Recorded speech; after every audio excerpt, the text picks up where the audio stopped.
Salut les magiciens, ici Totoru. On se retrouve pour la ronde 5 du tournoi du Vise. Alors j'ai eu un petit problème au niveau de l'enregistrement de la ronde 4 et donc en fait je ne pourrai pas vous la streamer. Donc aujourd'hui on va voir s'affronter Lightpose contre Will Eleven. Donc comme je disais, il y a eu des petits problèmes au niveau des rushs. Donc on commence directement à la première partie. Paul est à 12 points de vie, je suis à 17. On reprend le fil, donc Paul a 4 clous en jeu, on doit être à peu près au tour 4. J'ai en jeu une Esper Sentinelle avec Shelter by Ghost attaché dessus, ainsi qu'une Containment Priest. On voit que j'ai pris un clou. Donc là, on vient de changer le niveau des points de vie, puisque j'ai attaqué avec Esper Sentinelle et Containment Priest. Ensuite, pour 4, je vais relancer Light Pause. C'est mon tour à Paul. Donc on sent que j'ai quand même un petit peu l'avantage dans cette partie. Mais étant donné que Paul joue Will Eleven, Tribal, Polymorph, ça peut aller très très vite et il peut me résoudre un de ces deux hits que je développerai un petit peu plus tard le moment venu. Donc Paul pose un terrain, réfléchit sur comment est-ce qu'il va payer ses manas. C'est vrai que jouer Storm sous toutes les versions, en fait, ça demande quand même un certain setup et donc pas mal de réflexion. Il commence par fetcher, il va chercher un terrain, il va chercher une toundra. Donc là, il a le choix, soit relancer son général, soit craquer des clous pour creuser. Il faut quand même qu'il propose une menace ou qu'il gère une de mes créatures parce qu'il n'est qu'à 7 points de vie et puis bah ça peut aller très très vite.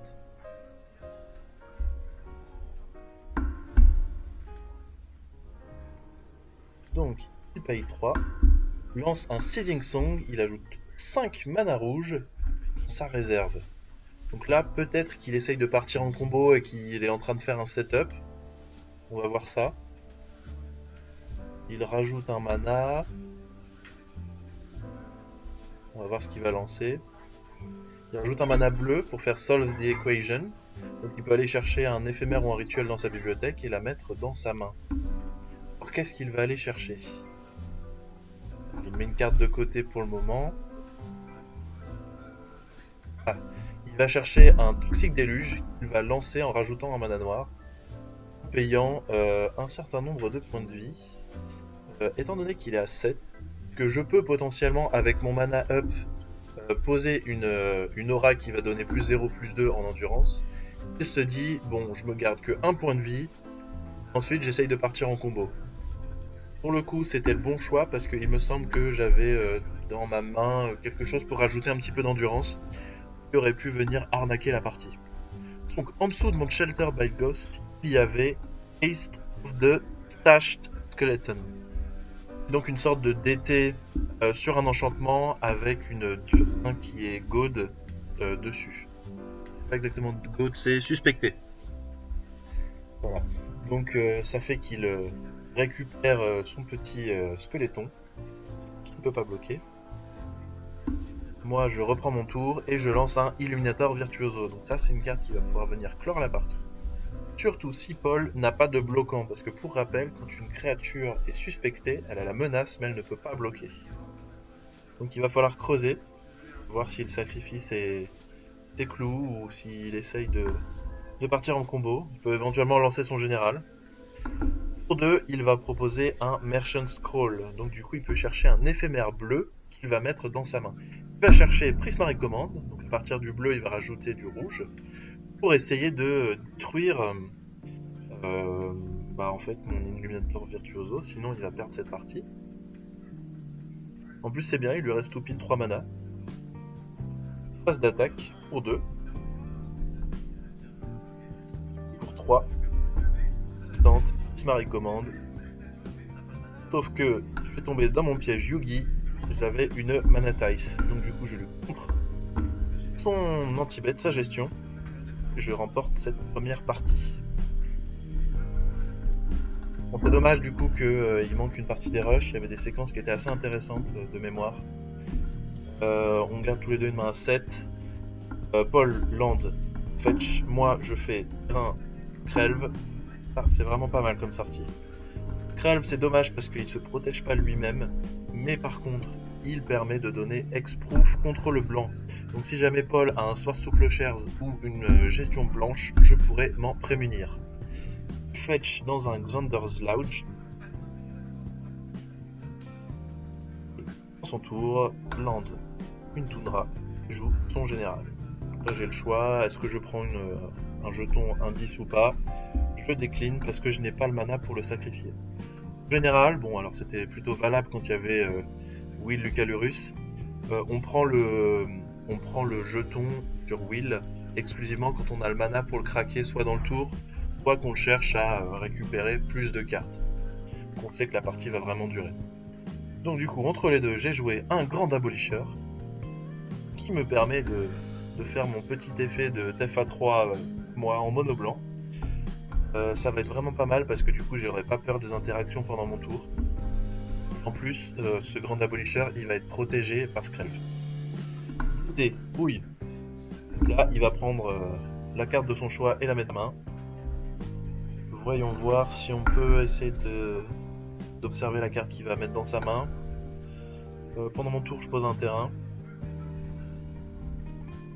Ça va être un terrain de base. Paul qui réfléchit toujours à la carte qu'il va chercher. Ok, il a l'air d'être décidé. Mon tour, phase d'attaque pour 2. Je propose à Paul de venir jeter son Will sous les roues du grand Abolisher. Décline, il prend 2. Ensuite pour 3, je lance un Ranger Captain of Eos. Ça c'est une carte qui va être vraiment pertinente dans le match-up. Parce que sacrifié au bon moment, je vais pouvoir le faire brick sur sa combo. Donc il va devoir me le gérer avant tout. Étant donné qu'Esper Sentinel avait fait le taf la partie d'avant, je vais la tuto. Esper Sentinel c'est vraiment pas mal parce que étant donné que Paul ne joue qu'une seule créature dans son deck, et ben ça veut dire que tout le reste va trigger Esper Sentinel. Donc soit je lui rajoute une taxe sur tout ce qu'il joue, soit je vais faire un CA qui est monstre. Pour un one drop c'est vraiment pas mal. Fin de tour, il fetch un Surveillant bleu-rouge. Du coup, Trigger Surveil. Il va laisser la carte au-dessus, il me semble. Non, pardon, il va la mettre au cimetière. Il s'agit d'une Prismatic Vista.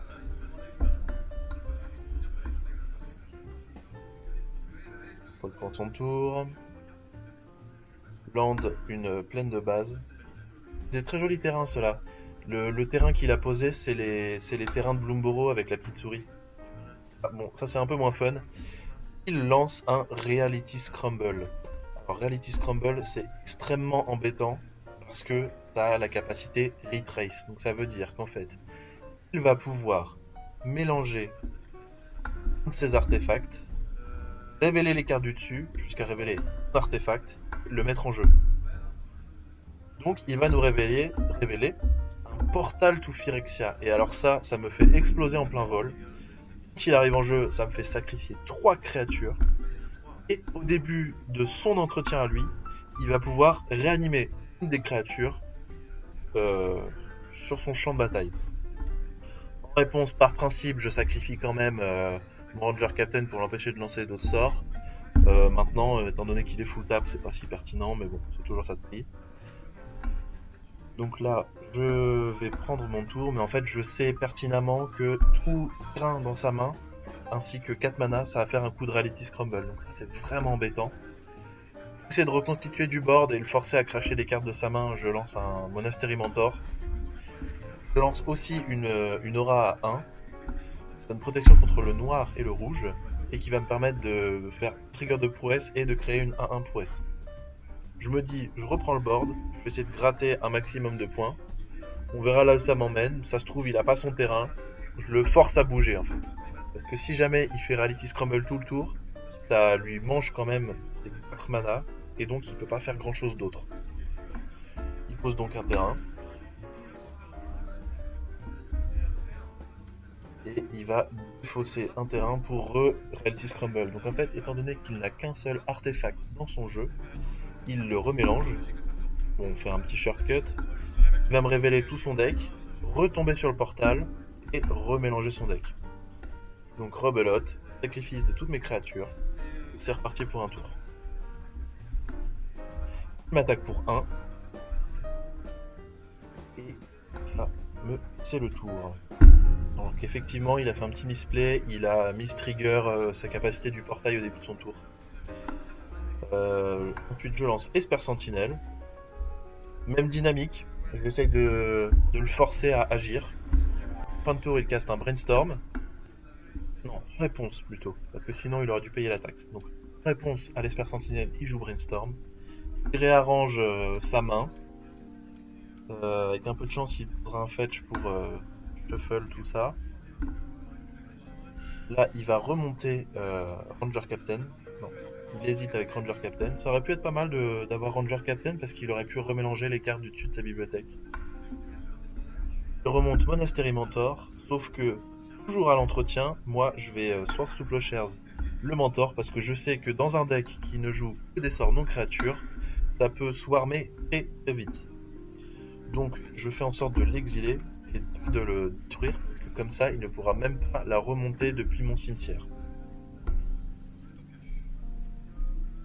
Et là c'est la partie un petit peu molle de la partie, où bah là ça cloque, avec son général, il m'inflige un point par tour.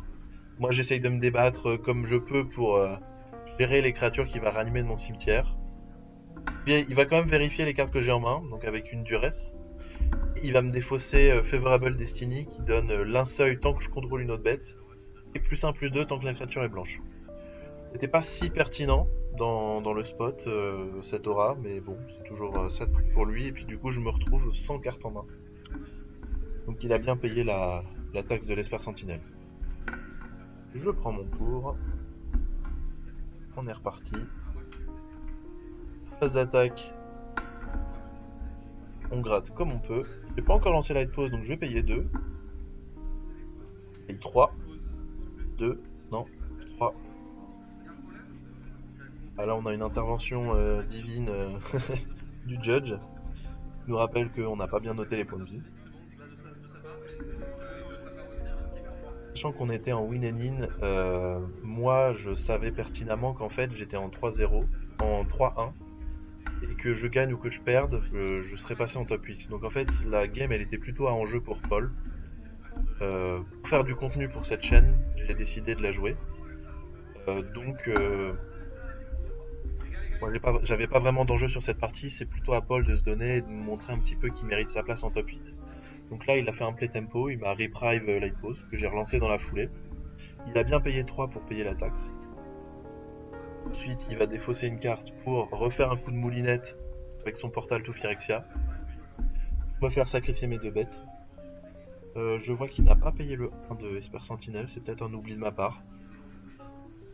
Non, effectivement, il paye la taxe de la sentinelle. Je refais un coup de moulinette. Je dois encore une 3e fois sacrifier mon board. Point. Et ensuite, il passe son tour. Terrain. Cette fois-ci, c'est une Mishra's Factory, il me semble. Paye 4, je relance Light Pause. Rebelote. Donc là, je l'attends quand même un petit peu au tournant, parce que si jamais il attaque avec Will, j'ai ma Mishra's Factory que je pourrais activer pour bloquer. Il pose un grand Abolisher. Il ne va pas venir affecter mon terrain, donc c'est bien. Ça maintient quand même le micro plan de jeu qui me reste. Tour 2, Paul va nous lancer Sholdred. Et là, hop, disparition de la Mithras Factory, qui est donc une créature non jeton. Je pense que Paul n'avait pas forcément vu cette ligne de play, donc c'est pas plus mal. 17 c'est chaud, mais étant donné que j'ai pas mal de mana, si il ne fait pas un coup de Portal to Phyrexia, j'ai peut-être moyen de gratter cette 2e victoire. J'ai fait le choix de ne pas bloquer avec Light Pause, au cas où il avait un tricks pour me détruire Light Pause avec son Will. Je cherchais pas spécialement à lui donner non plus un clou. Alors, ça commence bien. Pour 1 mana, Swift Reconfiguration. Je vais essayer de transformer mon grand Abolisher en véhicule. Alors, l'idée, c'est de retirer le bloqueur d'avoir un trigger de light pose. Alors pour le coup, il me sort carrément un Pact of Négation pour venir contrecarrer mon sort pour 0. Grand mot, les grands remèdes. Ça va quand même lui bouffer tout son prochain tour où il va devoir payer 5 mana à son entretien. Il me semble qu'en plus, là, on était bien avancé au niveau des rondes, au niveau du temps, et que bah, ça va pas tarder à être la fin du temps réglementaire et donc le début des tours sup.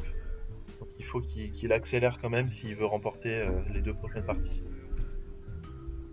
Il repose Ranger Captain of Eos et il assemble plus ou moins un lock parce que ça m'empêche, en sacrifiant le Ranger Captain, de lancer mes auras. Parce que je ne pourrais pas lancer de sort non créature. Et comme il peut le réanimer à tous les tours, ça va vite devenir embêtant. Vraiment, cette force de négation, elle est vraiment venue contrecarrer tout mon plan. C'est vraiment embêtant. Paul attaque avec ses 2 créatures. Cette fois-ci, comme j'ai plus vraiment de cartes en main, je vais quand même accepter de prendre le clou. Je vais craquer dans la foulée à la fin de son tour.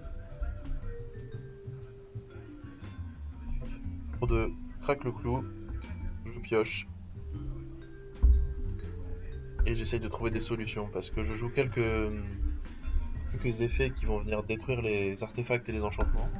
Je me dis pourquoi pas essayer de détruire le portal, reconstituer un board pour la 4ème fois. Phase d'attaque avec light pose, j'ai pas pioché mon aura, c'est terrible. Ouais. Je reprends le traditionnel Ranger Captain. Dans son tour. Bon, il s'agirait quand même de proposer quelque chose là. Tour de Long Goodbye sur light pose, il me détruit ma créature, parce que sinon c'est pas drôle. Phase d'attaque à 2, il m'aura peut-être à l'aggro au final. Mon entretien, il réfléchit à sacrifier le Ranger Captain. Il attend quand même. Je pense que c'est la bonne optique en fait. Il faut attendre que je lance le premier sort. Typiquement là pour 6, je relance Light Pause. Bah, en réponse, il sacrifie le Ranger Captain et donc je ne peux pas lancer mon aura.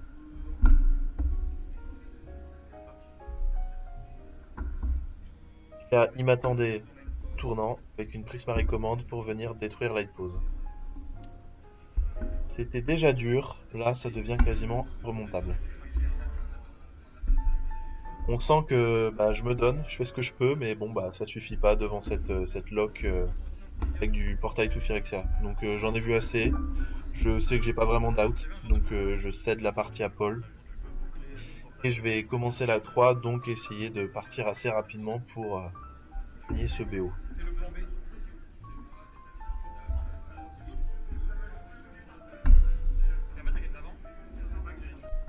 Donc, rebelote, petit problème au niveau des rushs. On commence à partir du tour 5. Ce qui s'est passé, c'est qu'en fait, il a attaqué, de mémoire, il a attaqué avec Will. J'ai lancé ma solitude. Je n'ai pas ciblé Will avec la solitude, j'ai bloqué par contre avec. Du coup, c'est pour ça que j'ai gagné pas mal de points de vie. On voit qu'il y a eu quand même des échanges de ressources. On voit pas trop le cimetière de Paul, mais je sais qu'on avait pas mal échangé nos ressources. Mais il a réussi à assembler son portal to Phyrexia, donc là c'est déjà un peu technique. Et c'est sûrement pour ça qu'il a réanimé ma solitude. 3 Teferi, parce que sinon c'est pas drôle. Ça va vraiment être pénible en fait, parce que du coup mon deck il a tendance à jouer beaucoup de permanents avec le flash. Et bah ça m'empêche complètement de le faire. Ça casse complètement en fait la dynamique où je pose light pause, j'attends qu'il y ait une gestion, je lance une aura pour venir la protéger. Là, ce sera pas possible. J'ai pioché une Winter Moon qui va venir chatouiller la mana base de Paul et moi je m'en fous, je joue que les basiques. Ça peut être pas mal, ça peut le restreindre un petit peu sur ses manas, mais fondamentalement c'est pas une carte qui va me faire gagner la partie quoi.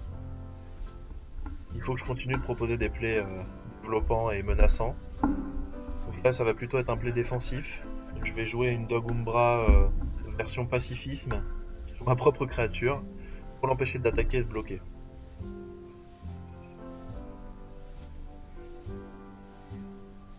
Il n'y a pas de créature dans les cimetières, donc trigger de portal.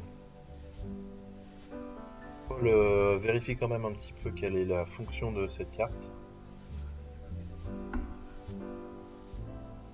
Ça m'évite surtout en fait de me prendre un delta de 6 points tous les tours sur les phases d'attaque. Ça que je perdrais sur le long terme en fait. Et ça m'embête vraiment de gérer ma propre créature, sachant qu'il peut vraiment la remonter en jeu. Donc en fait, le fait de mettre un pacifisme dessus, ça va la bloquer, mais en jeu, c'est la moins pire des options, on va dire. Je pose un Springleaf Drum, parce que j'avais pas assez de mana.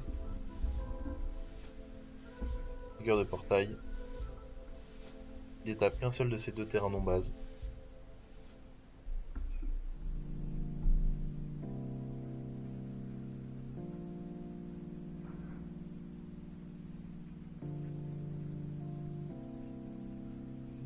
Petit instant de réflexion de la part de Paul.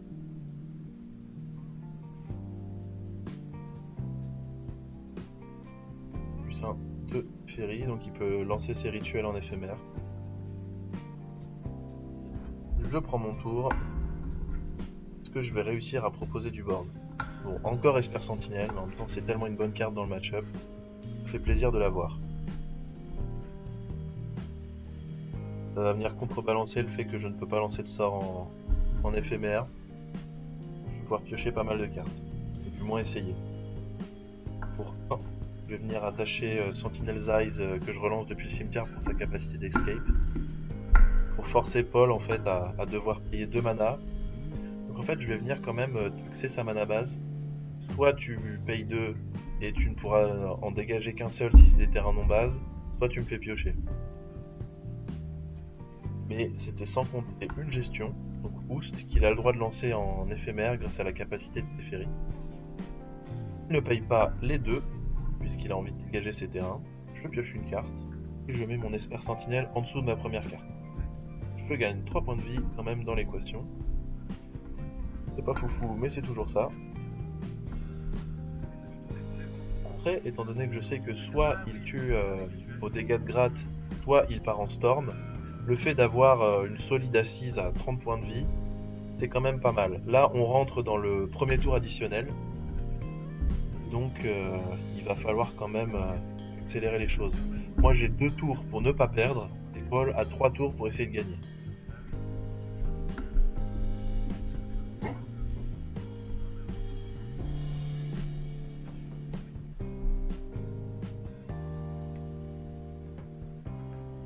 Donc là, j'ai un petit peu oublié l'idée de vouloir gagner. J'essaye simplement de ne perdre, étant donné que une draw, ça me va très bien aussi. Bon après, honnêtement, hein, même si Paul gagne, moi, ça me change pas grand-chose, mais j'essaye quand même de gagner ces parties, quoi.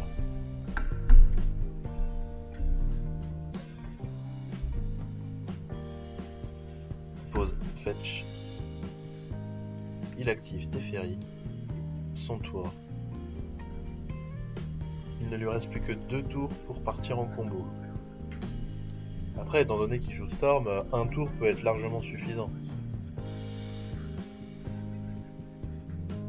Je pose Benevolent Bodyguard. Je peux sacrifier pour protéger une autre créature. Bon bah là, c'est pour vraiment lui qui va me faire gagner la partie. Mais il ne me coûte virtuellement rien, étant donné qu'il rend actif mon tambour de sautefeuille. On rentre dans le 3e tour additionnel. Paul fetch à la fin de mon tour.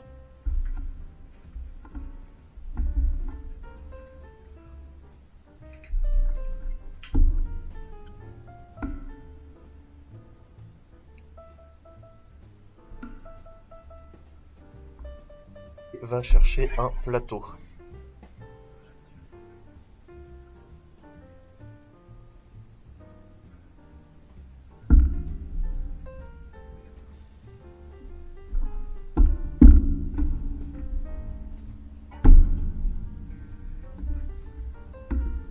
Cette fois-ci c'est bon, on rentre dans le 3e tour additionnel.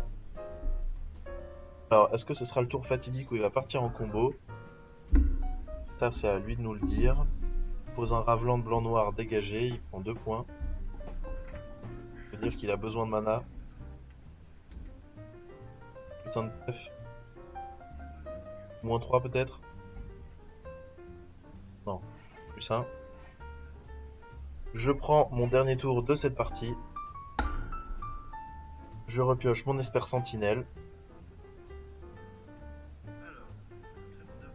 Et donc, en fait, là, c'est un peu le moment de faire des bêtises, étant donné que je ne pourrais pas avoir d'interaction avec Teferi. Je vais essayer de gérer tout ce que je peux.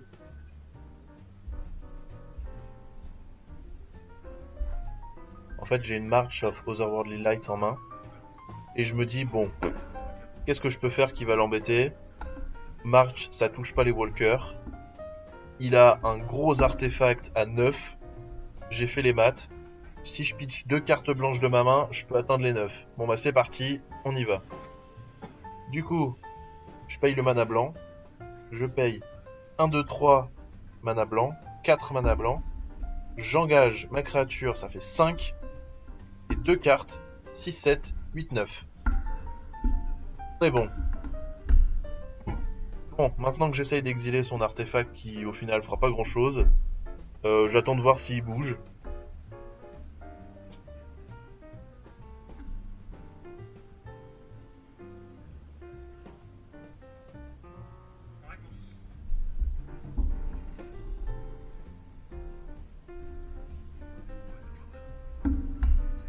Pour le coup, je m'y attendais pas forcément, mais il va bouger. Il va lancer une expressive. Alors, comment ça s'appelle déjà? Une creativity, rien à voir. Pour venir détruire son artefact et aller tuto son dragon. Donc du coup, c'était vraiment forcément un bon move de ma part. Dans tous les cas, ça ne change rien, puisqu'il l'aurait fait à la fin de mon tour. Je n'aurais pas pu y répondre, étant donné qu'il a Teferi en jeu. Donc, gros dragon, Ding Broodlord, il va pouvoir aller tuto dans sa bibliothèque et mettre une carte face cachée qu'il pourra lancer avec la convocation. Faut savoir qu'il peut quand même convoquer avec ma solitude, puisque certes elle ne peut ni attaquer ni bloquer, mais c'est toujours une créature qui est en jeu. Du coup, ma marche fizzle, c'est quand même bien triste. Et voilà, c'était mon dernier moment de gloire, et puis maintenant je vais attendre de voir si Paul arrive à partir en combo. Là c'est le moment où je me tourne un petit peu les pouces, et puis je vérifie qu'il ne brique pas, ou si au contraire, enfin, idéalement j'aimerais bien qu'il brique, mais bon, étant donné que c'est un copain, je lui souhaite quand même de réussir. Du coup, la creativity résolue. On est toujours à la fin de mon tour. Il a fait son trigger de Broodlord. Et du coup, on rentre dans le dernier tour sup. Il ne dégage qu'un seul terrain non base. Avec cette Wintermoon qui l'aura quand même un petit peu embêté, mais c'était pas non plus foufou. Terrain posé. Paul. Et là, c'est le moment qui nous montre de la belle magie.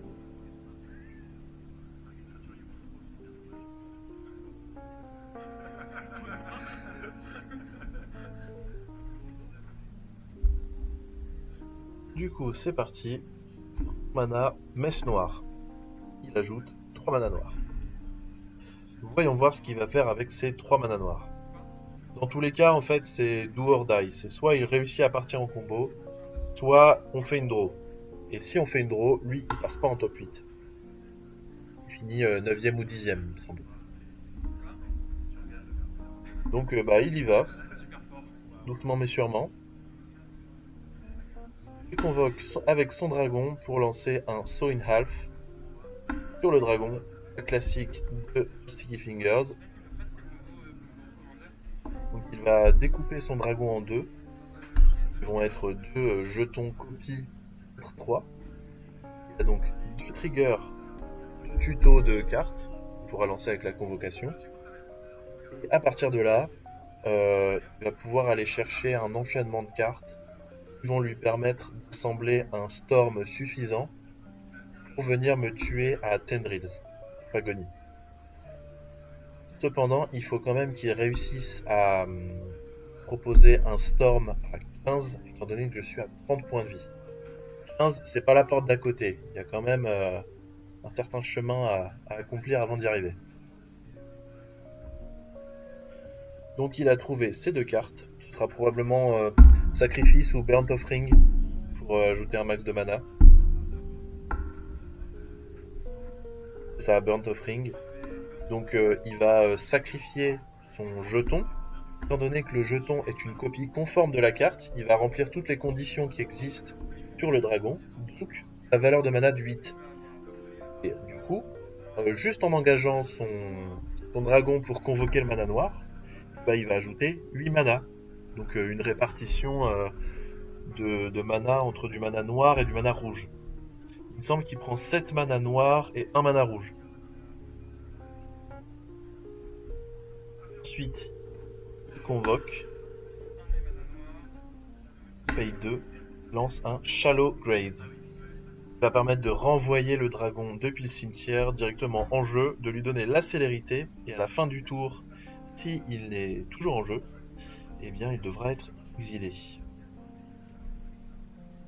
Bon, dans les faits, il va le resacrifier et il va annuler cette clause d'exil. Donc, il va tuto encore une carte. Parce que c'est vrai que c'est quand même vachement plus simple de jouer quand on prend les cartes qu'on veut dans son deck.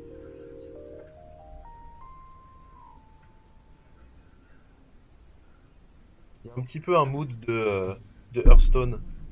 Il joue dans son coin et moi je peux pas trop faire grand chose à part le regarder.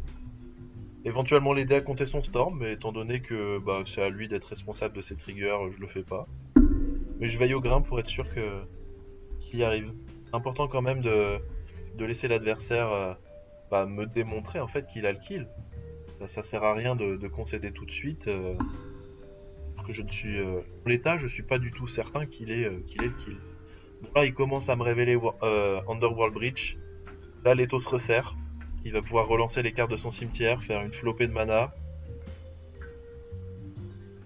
Relancer quasiment de fois depuis le cimetière son dragon avec Shallow Grave.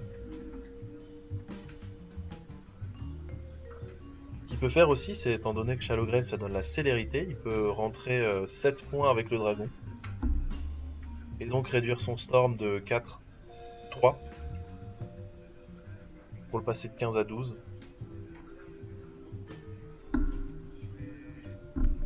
Du coup, il relance Burnt Offering en sacrifiant son dragon. C'est dommage, il aurait peut-être pu sacrifier son jeton,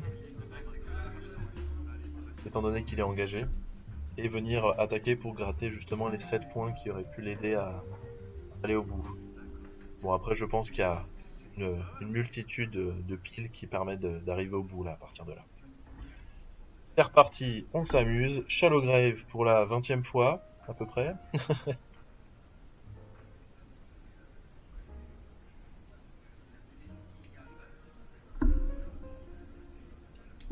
Exile 3 cartes de son cimetière, c'est 2 mana, étant donné qu'il en a une flopée avec les Burnt Offering. On est bon. Donc Trigger Dragon. À partir de là, le Storm il doit être commencé à être un peu élevé. Donc il va bientôt pouvoir aller chercher Tendrils of Agony et la lancer une ou deux fois et puis ça devrait faire le létal. Donc il se sera quand même bien battu. Il aura vraiment fait son big turn ce tour-ci. Juste avant le gong, étant donné que c'était vraiment le dernier tour. Donc là, il fait un premier Tendrils of Agony avec un déluge à 12, il me semble. Non, c'est pas ça. Un déluge à 9, qu'il me colle 18 et que je passe à 12. Il lui reste suffisamment de mana et carte au cimetière, il le relance.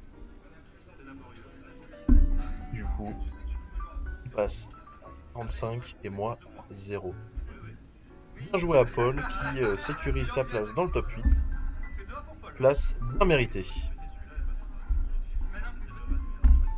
Voilà donc pour ce tournoi au niveau des rondes. Maintenant, on va rentrer dans les quarts de finale, les demi et la finale.